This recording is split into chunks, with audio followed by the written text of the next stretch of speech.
Eh bien, chers élèves, nous allons donc continuer avec notre leçon d'orthographe qui porte sur AI, AIE, OU et OU avec accent. Eh bien, nous avons dit précédemment que le verbe avoir au présent simple se conjugue j'ai. Dans ce cas, j'ai ne prend pas e.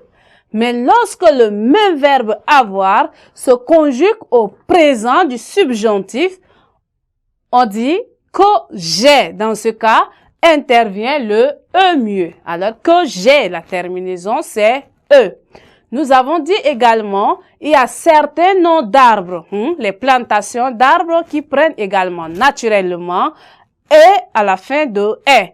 Et là, nous avons par exemple palmeraie, palmeraie avec la terminaison AIE, gommeraie avec la terminaison AIE. Et nous avons dit, notez bien, d'autres mots encore s'écrivent avec AIS. Ils ne s'écrivent ni avec AI, ni avec AIE, mais avec AIS. Et là, en exemple, nous avons par exemple, un palais. Un palais, voilà. La terminaison AIS, un palais, et marais. Et marais. La terminaison également, c'est AIS.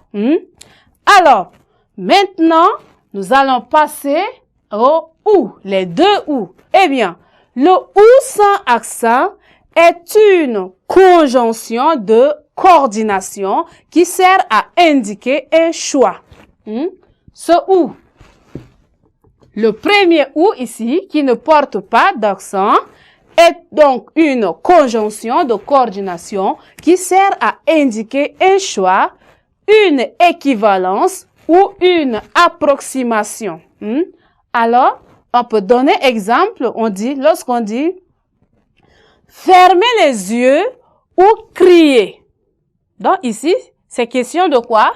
Question de choix. On vous demande de fermer les yeux, soit crier. Alors, c'est un choix. Nous avons dit ou sans accent sert à indiquer un choix, une équivalence ou une approximation. Alors, lorsque je dis fermer les yeux ou crier, ici, j'exprime un choix. Ou encore, lorsque je dis tu me trouveras à la maison le matin ou le soir.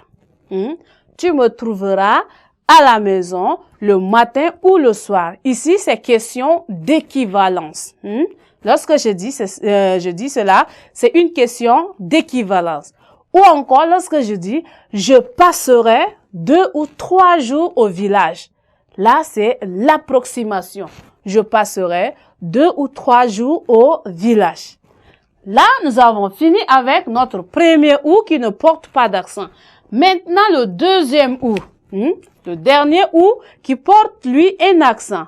Ce OU est un pronom relatif. Ce OU qui prend toujours de l'accent est un pronom relatif. Il remplace donc un nom qui indique un lieu ou un moment. Et là, en exemple, je peux dire, j'ai oublié le quartier où il habite. Lorsque je dis, j'ai oublié le quartier où il habite.